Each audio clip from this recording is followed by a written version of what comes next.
Everyone, अब तो pre board start होने वाले हैं। जब आपका न्यू सेशन स्टार्ट हुआ था तब आपने अपने आप से बहुत सारे वादे किए थे कि इस बार मेरा क्लास 10 बोर्ड है, इस बार मैं बहुत डट के पढ़ाई करूंगा और जैसे जैसे नवंबर दिसंबर आएगा मुझे सिर्फ और सिर्फ रिवीजन करना होगा और मुझे सिर्फ और सिर्फ सैंपल पेपर लगाने होंगे।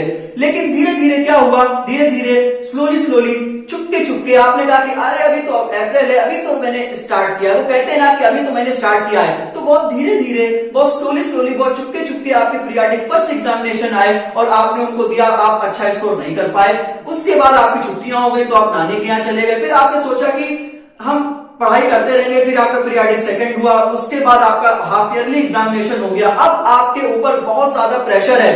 अब उसमें आपकी प्रॉब्लम्स क्या है कि अभी स्कूल का सिलेबस कंप्लीट नहीं हो पाया, स्कूल वाले अपना अलग ही प्रेशर बना रहे हैं। उनका ये कहना है कि अगर तुम्हारी इतनी परसेंटेज आएगी या फिर तुम्हारी 75+ परसेंटेज आएगी तभी मैं आपको साइंस साइड दूंगा, नहीं तो अदरवाइज अगर आप कहीं परसेंटेज आपकी लो रहती है तो मैं आपको कॉमर्स भी नहीं तो आप सिर्फ और सिर्फ कहां पे जाएंगे, ह्यूमैनिटीज पर जाएंगे। तो ऐसे आपके सामने कई सारी प्रॉब्लम्स होंगी। अगर आप ऐसी प्रॉब्लम्स को अपने स्कूल में फेस कर रहे हैं कि आपके जो स्कूल वाले अगर आपको प्रेशर बना रहे हैं तो आप एक बार कमेंट करके जरूर बताएं कि हाँ सर ये बात आप बिल्कुल सही कह रहे हैं। तो आज की इस वीडियो में बेटा मैं आपके लिए लेकर आया हूं pre board exams master plan to score 95+ percentage in class 10। भले ही आपके स्कूल में सिलेबस जैसा भी चल रहा हो, अभी तक अगर आपका स्कूल का सिलेबस कंप्लीट नहीं हुआ है, स्कूल वाले आप पे अलग ही प्रेशर बना रहे हैं कि अगर आपके इतने बोर्ड एग्जाम का जो भी आपका प्री बोर्ड एग्जाम का जो भी आपका रिजल्ट होगा उसके हिसाब से हम ये डिसाइड कर लेंगे कि आपको साइंस साइड देनी है या नहीं। बहुत सारे आपके सामने प्रॉब्लम्स होंगे। इन प्रॉब्लम्स का मैं सॉल्यूशन लेकर आया हूं और एक ऐसा प्री बोर्ड मास्टर प्लान लेकर आया हूं आप सभी क्लास 10 बोर्ड स्टूडेंट्स के लिए। अगर आपने इस मेरी वीडियो को लास्ट तक देखा, मैं ज्यादा इसमें सिर्फ काम की बातें बताऊंगा। 10 से 12 मिनट में मैं आपको पूरा मास्टर प्लान समझा दूंगा।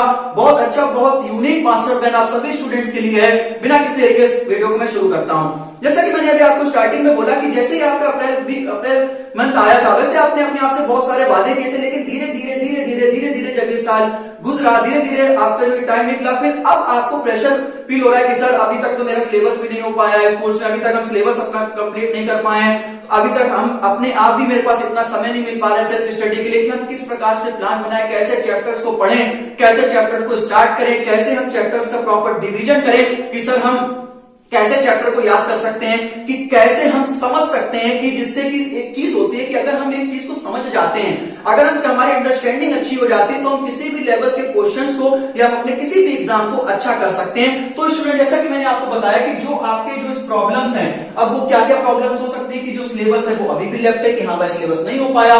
फिर जो स्कूल प्रेशर है, जैसा कि मैंने आपको अभी बताया कि वो कोई सा भी प्रेशर हो सकता है, वो आपके ऊपर चाहे कैसा भी प्रेशर बना सकते हैं, वो आप बहुत अच्छे से फेस करते हैं, मैं उसको नहीं ज्यादा बताऊंगा। और फिर मैं आपको तीसरा जो यहाँ पर बेटा पॉइंट लिखा है कि बेस्ट रोड मैप वो क्या होना चाहिए। तो सबसे पहले तो मैंने आपके सामने 3 मेजर प्रॉब्लम्स आपके सामने लिख रखी है, वैसे तो इसमें 2 ये कि सिलेबस इज लेफ्ट और स्कूल प्रेशर। तो अगर इन दोनों के हिसाब से अब आपको मैं एक निचोड़ बताने जा रहा हूं कि एक प्रॉपर रोड मैप अगर आप प्री बोर्ड में अच्छा करना चाहते हैं, सबसे पहली बात तो बेटा ये है कि मैंने बहुत सारे स्टूडेंट्स में देखा है वो अपने पेरेंट्स को बोलते हैं कि प्री बोर्ड के तो नंबर जुड़ेंगे ही नहीं, प्री बोर्ड के तो मार्क्स जुड़ेंगे नहीं, हम इस पेपर में क्या ही करेंगे। बाकी जब पीटीएम होती है, पेरेंट टीचर मीटिंग होती है, तो फिर वो कहते हैं कि क्या ही करेंगे आप जाके, इसमें नंबर तो जुड़ेंगे, इससे हमारे रिजल्ट पे कोई फर्क पड़ेगा नहीं। मैं आपको बिल्कुल खुला बोल देता हूं कि आपको एक भी प्री बोर्ड छोड़ने नहीं है।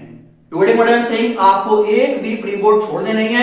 प्री बोर्ड आपको बताता है टाइम मैनेजमेंट। प्री बोर्ड जो है वो आपको यह सिखाता है कि आप अपना बोर्ड में टाइम मैनेजमेंट को किस प्रकार करेंगे। सबसे पहला पॉइंट मैं आप सभी स्टूडेंट्स के लिए लेकर आया हूं बेटा, ऑलवेज, ये मैं हमेशा अपनी वीडियो में कहता हूं, जितनी मैंने अपने यूट्यूब चैनल पर बनाई है, हमेशा मैं कहता हूं कि फोकस करो क्वालिटी पर, क्वांटिटी पर नहीं। क्वालिटी पर फोकस करो, क्वांटिटी पे मत फोकस करो। ये कोई जरूरी नहीं है कि अगर आपके 14 चैप्टर मैथमेटिक्स में तो आप 14 के 14 पढ़ के जाएं तभी आप 80 आउट ऑफ 80 स्कोर कर पाएंगे, ऐसा कुछ नहीं है, ऐसा कुछ भी नहीं है। हमेशा फोकस करो क्वालिटी।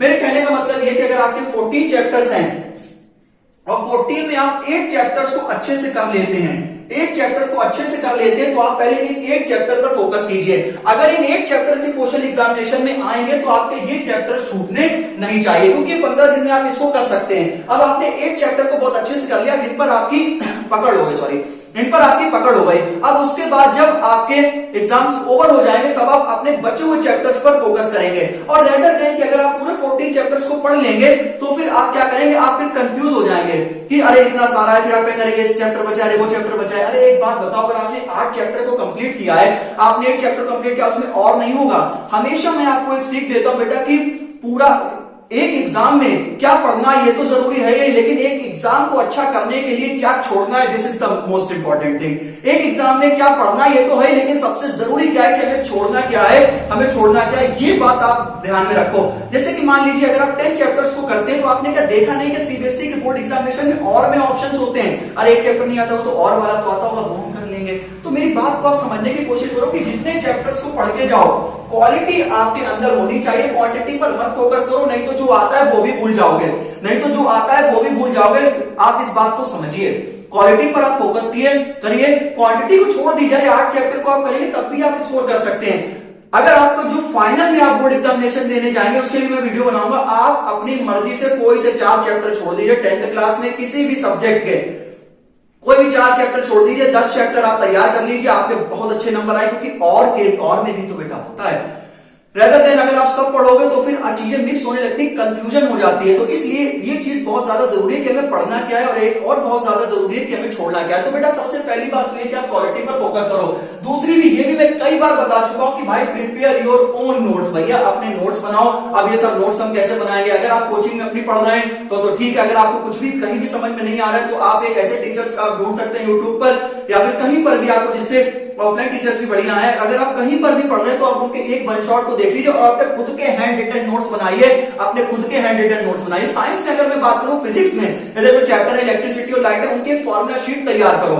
समझ में आया? शॉर्ट जैसे मान लीजिए चैप्टर बनाया आपने, फिर उनकी फॉर्मुला शीट आपने बना दी, क्या इलेक्ट्रिसिटी में ये फॉर्मूले हैं, अच्छा फिर लाइट के न्यूमेरिकल को सॉल्व करने की एक ट्रिक होती है, कौन से कहां निगेटिव होता है कहां पॉजिटिव होता है, तो आप उसको एक फॉर्मुला शीट की तरह तैयार करो। मेरे कहने का मतलब ये है कि आप अपने खुद के नोट्स बनाओ बेटा। ये बिल्कुल, ये कहना बिल्कुल गलत है कि हमें दूसरों के, बेटा नोट्स वही अच्छे होते हैं जो हमें खुद समझ में आए, हमें नोट्स वही अच्छे होते हैं जो हमें खुद समझ में आए, क्योंकि पढ़ना आपको है, तैयारी आपको करनी है। तो अपने खुद के नोट्स बनाओ, बढ़िया है, ठीक। अगर आपका सिलेबस मात्र 40 to 60% में, मैंने कई बच्चों में देखा है, ये तो लगभग अक्सर होता है कि भाई सबसे पहली बात तो आपकी क्लास 10 में NCERT, national council of education research and training, आप सबसे पहले अपनी बेटा एक किताब को तो निपटाओ। आपके 3 से 4 चैप्टर होते हैं, आप लगाने लगते हैं सैंपल पेपर, आप लगाने लगते हैं आरडी शर्मा, आप लगाने लगते हैं आरएस अग्रवाल। ये मैंने पॉइंट लिखा है, don't solve sample paper until your syllabus is not completed. यानी कहने का मतलब बेटा ये कि जब तक आपने सिलेबस को कंप्लीट नहीं किया है, ना सैंपल पेपर लगाओ, कोई प्रीवियस ईयर क्वेश्चन मत लगाओ, क्योंकि जब आप सैंपल पेपर लगाओगे, प्रीवियस ईयर क्वेश्चन आपसे क्वेश्चन नहीं लगेंगे, आप और डिमोटिवेट होगे। वैसे भी हमें जरूरत है डिसिप्लिन की, हमें जरूरत है मोटिवेशन की। अगर हम सैंपल पेपर पहले ही लगाने लगेंगे तो कैसे हमसे सॉल्व हो जाएंगे? आप इस बात को समझो कि अगर लेकिन अगर आपकी जो तैयारी 90% है, 95% है, तो फिर आप कर सकते हैं। बाकी जिनकी तैयारी 100% है उनके लिए वीडियो ही नहीं है, उनके लिए वीडियो नहीं। अगर आपकी 90-95% तैयारी है तो आप अपने सैंपल पेपर लगाए कि हमें इतने में सब आता है। लेकिन अब आपकी तैयारी है 30%, 40%, आपको गिने चुने 1 से 2 चैप्टर आते हैं, उसमें भी अगर थोड़ी कंफ्यूजन है, हम मान सकते हैं 2 से 3 चैप्टर आपको आते हैं, तो सैंपल पेपर मत लगाओ, भी सैंपल पेपर मत लगाओ। समझ में आया?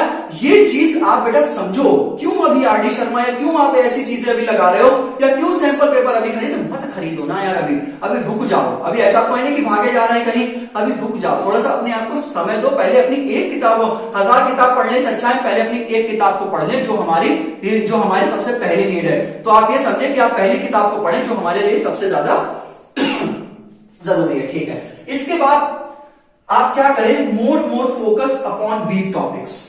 देखो, जो कुछ आप ऐसे होते हैं, जैसे सभी लोगों में क्या होता है कि ऐसे टॉपिक्स होते हैं जो आप बिल्कुल सोते सोते बोल देंगे, हटा दो उनको, उन पर कम ध्यान दो।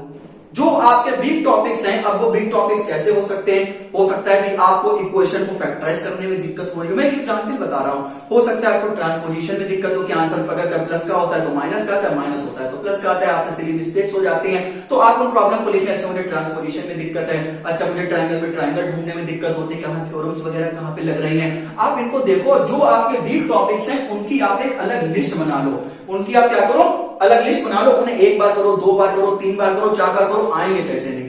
आप एक क्वेश्चन को 2-2, 3-3 बार लगाओ, तभी जो आपके पार्ट स्ट्रांग है वो तो है ही स्ट्रांग, वो तो हम एक बार देखेंगे 4 बातें हमें याद आएंगी। लेकिन आपके जो वीक टॉपिक्स हैं उनको आप कई बार भूलोगे। और अगर आपने अपने वीक टॉपिक्स पर, देखो आदमी क्या करता है बेटा, व्यक्ति है वो क्या करता है, अपनी कमजोरियों पर वर्क करता है।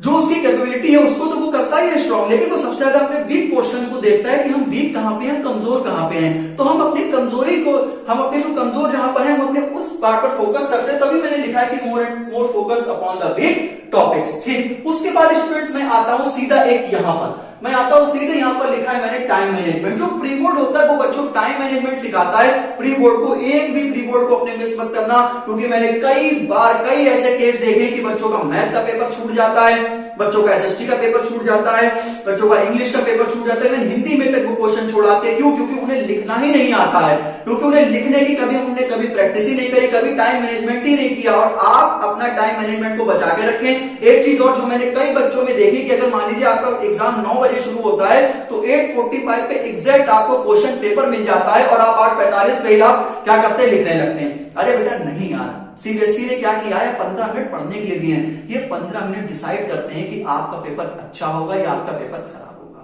What I am saying? तो 15 मिनट जो आपको मिलते हैं उसमें आपको फोकस करना है। आपको 15 मिनट डट के उस पेपर को पढ़ना है कि अच्छा हाँ पैसेज आया है, अच्छा हाँ इसके बाद सीन पैसेज आया है, उसके बाद थोड़ा सा ग्रामर का पोर्शन है, अच्छा कुछ पोएम से रिलेटेड है, अच्छा लेटर आया है, फॉर्मल है, लेटर है। मैंने एक सब्जेक्ट की बात कर रहा हूँ, फॉर्मल है, इनफॉर्मल है। उसके बाद से मान लीजिए मैथ का पेपर आया है, अच्छा रियल नंबर से क्वेश्चन है, अच्छा पॉलिनोमियल से क्वेश्चन है, तो आप अपना दिमाग लगाना। फिर आपने अच्छा लॉन्ग क्वेश्चन देखे, अच्छा ये को आपने केस बेस्ड क्वेश्चन देखे। तो कहने का मतलब ये कि अपने 15 मिनट में एक स्ट्रेटेजी बना लो। आपका जो पूरा पेपर है वो यहाँ माइंड में आ जाना चाहिए कि ऐसे पेपर आया है। तो आप जो है टाइम मैनेजमेंट आपको सिखाएगा। अगर आपने प्री बोर्ड छोड़ दिया कर नहीं पाओगे।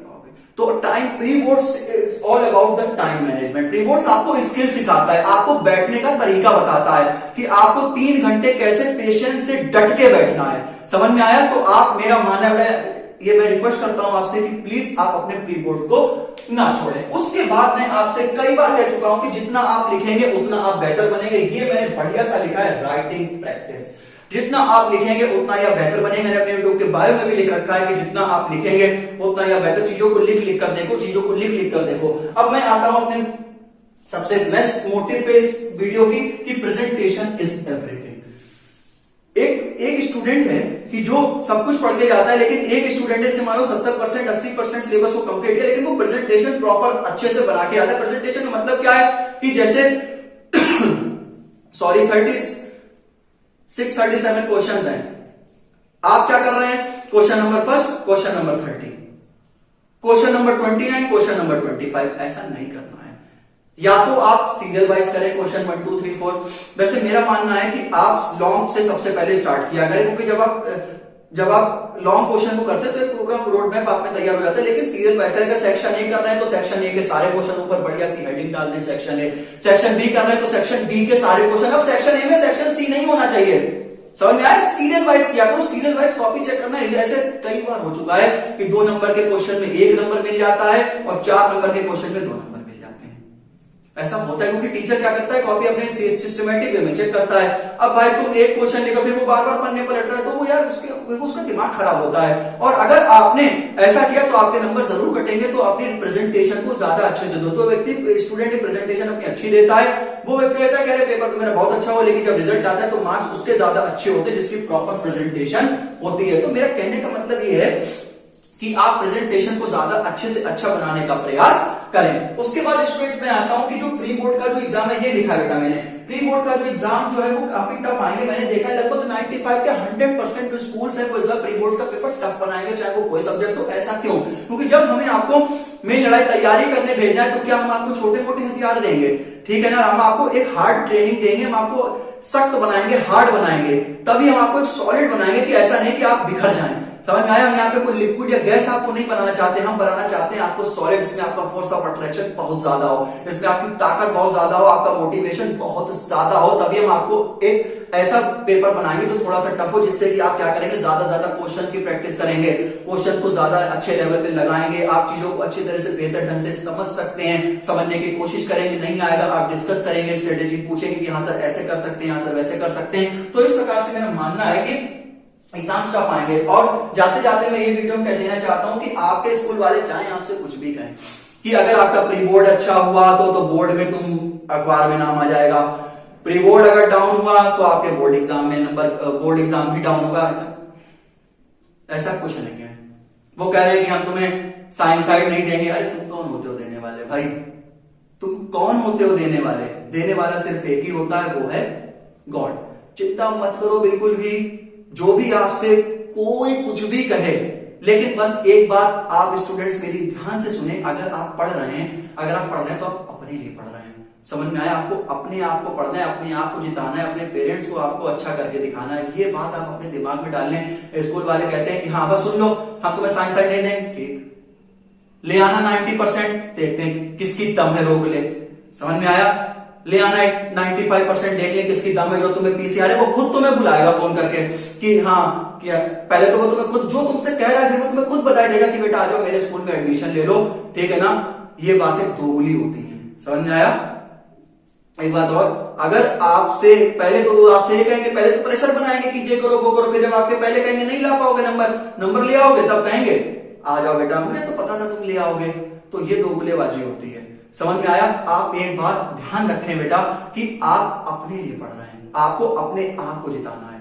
समझ में आया? तो मेरा मानना है, अगर वो आपसे कह रहे कि हाँ तुम्हें साइंस साइड नहीं मिलेगी, अरे कह दो ना मिले, कोई बात नहीं। तो यहां पर मैं लेकर आया हूं कि pre board marks don't matter. अब बात यह है कि जैसे मान लीजिए आपने 5 से 6 चैप्टर पढ़े और 5 से 6 चैप्टर 7 चैप्टर में आपको जो क्वेश्चन आए वो आपने 100% सॉल्व किए। इससे आपका कॉन्फिडेंस बिल्डअप होगा।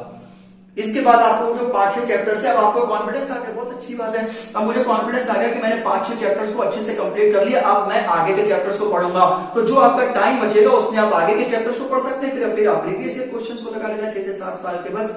तो ऐसे आपको ये है, कोई कहे साइंस साइड, अरे कह दो ठीक है, तुम सीधे फिर अपने मन में सोचा कहता हूं मैं आर्ट भी नहीं लेनी, हमें अभी कुछ सोचना ही नहीं आगे का, हमें अपना प्रेजेंट को देखना है। मेरे अच्छे नंबर आ जाएंगे, हमें खुद ही मिल जाएगा आगे चल के जो हमें चाहिए, हमें साइंस साइड चाहिए वो मिल जाएगा। अरे ऐसे मैंने बहुत देखे जो 90-95% लेकर आते हैं बच्चे, बहुत टैलेंटेड होते हैं और आर्ट साइड लेते हैं। समझ में आया? उसमें आर्ट साइड में अच्छा करते हैं, आर्ट्स की फील्ड में अच्छा करते हैं। तो मेरा मानना है बेटा कि आप सिर्फ और सिर्फ अपने ऊपर फोकस करो ना, किसी कोई दूसरा आपसे क्या कह रहा है उनका तो बिजनेस चल ही रहा है। आप 10 में कोई और, फिर और कोई और बैच आएगा, फिर कोई और बैच आएगा, फिर कोई और, लेकिन समझाने वाले आपको सही डायरेक्शन देने वाला बहुत आपको कम मिलेंगे।